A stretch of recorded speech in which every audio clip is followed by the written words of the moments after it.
بسم اللہ الرحمن الرحیم۔ بدھ کے دن کی فضیلت۔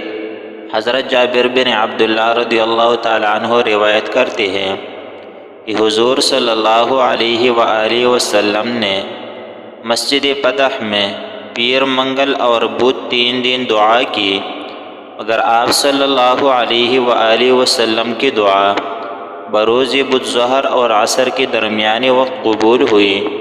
اس قبولیت کی خوشی آپ صلی اللہ علیہ وآلہ وسلم کے چہرہ اقدس پر آیا تھی۔ حضرت جابر بن عبداللہ رضی اللہ تعالیٰ عنہ فرماتے ہیں کہ مجھے بھی جب کوئی اہم مسئلہ درپیش ہوا تو میں نے بدھ کے روز ظہر اور عصر کے درمیان دعا کی اور وہ شرف قبولیت پا گئی۔ اللہ تعالیٰ ہم سب کو عمل کرنے کی توفیق عطا فرمائے۔